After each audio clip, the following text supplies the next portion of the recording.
Hello, it's Tracy here from Serendipity Stress Solutions. Thank you for watching today to listen to my top 5 podcasts. Now, quite a few people have asked me which ones do I listen to, so I thought I'd do a top 5. They're in no particular order. The first one that I thought I'd talk to you about is called Feel Better, Live More. Now, that's by Dr. Chatterjee. He did the series In Your House. He's a GP, and as a lot of you know, I'm a beauty therapist, and when I trained a lot of years ago, I always wished there was a doctor that bridged the gap between doctors and our profession, the beauty profession, and I feel like he does that. He has guests every week, and his podcasts are usually an hour and a half-ish long, but they're very, very interesting. So he's that's number 1. Number 2 is a series called Banged Up. Now this has only got a few episodes, but it's all about 2 men that have been in prison and how they coped with being in prison. It actually likens quite a lot, well, not in some ways but not in others, to us being in our hibernation, and I've got really interested in it. I'm quite intrigued by those sorts of things, so yeah, I really enjoy listening to that. And the 2 chaps that talk, they've got a really good rapport and they're quite funny, so yeah, I love Banged Up. So that's the second one. And then thirdly is Brett Moran, Beyond Thinking. His podcasts are really good. He's also been in prison. A bit of a link here, isn't there? He's been in prison, but he now lives on a tropical island in Thailand, and he is a coach, life coach. He does yoga, meditation, and he's just so down to earth, and his podcasts are brilliant. So yeah, I love listening to those. Oh, the other one, the next one, number 4, is Dear Lovejoy.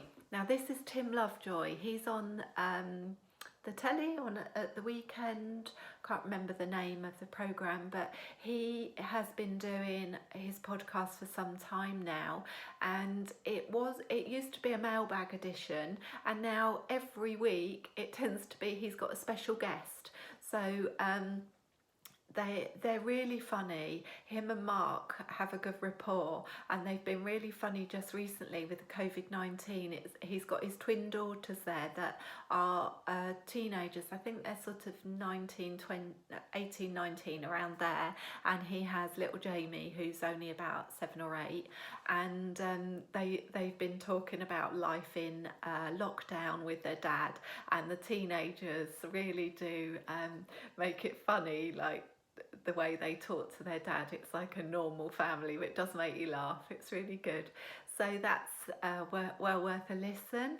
And my last one, my 5th one, is the Mindset Mentor, Rob Dial. Now these are very short podcasts, probably the shortest ones there. Yeah, they are the shortest ones there. They tend to be around 20 minutes, and he just dives into some mindset approach every session and gives you some quick tips and some thoughts of his on how he deals with those situations. So they're my top 5 podcasts. I hope that's helped you, and I hope it helps to get you into podcasts. There's loads of them out there, but they're 5 that I really enjoy. So I hope you found that helpful, and I'll speak to you soon. Bye. Hello, this is Tracy from Serendipity Stress Solutions. I thought I'd come on today to tell you my top 5 books. A lot of you have been asking me for book recommendations, so I've come up with 5 that I've enjoyed for different reasons. And I don't read novels as such, they're mainly self-help books, so hopefully they'll help you. The first one that I'm going to recommend is a book that I read very recently by Alicia Keys called More Myself, and I really enjoyed this. It really showed her journey on how she's developed as a woman and how her approach to life has changed, but she's very grounded, from the respect that she always remembers her roots. So I found that really a lovely book to read. The second one I want to recommend to you is How to Stop Worrying and Start Living. Oh, I didn't look up the author of that one, but that was one of the first self-help books that I read, probably about 30 years ago, and it's amazing. It's such a useful book and gets you on the right road to not living in your head quite so much as you do, not letting those mind monkeys take over. So that's a really good book to read. My third recommendation is The 5 Second Rule by Mel Robbins, and this really helps you to get motivated to do things and gives you a different approach to how to motivate yourself.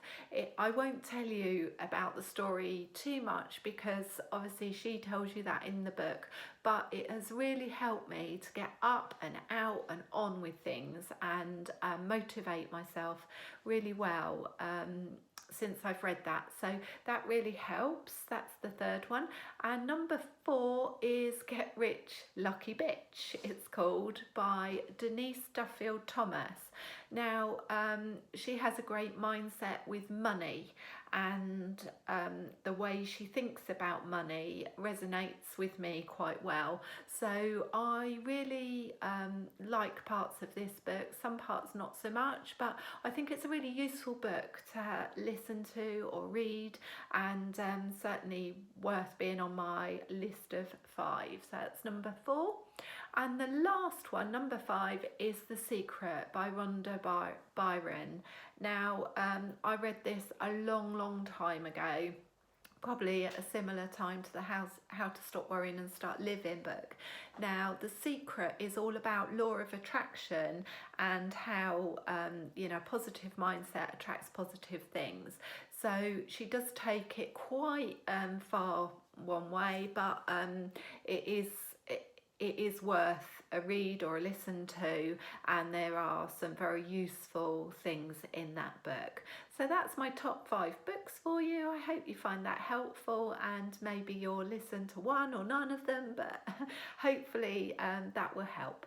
So take care of yourselves, ladies, and I'll speak to you soon. Bye.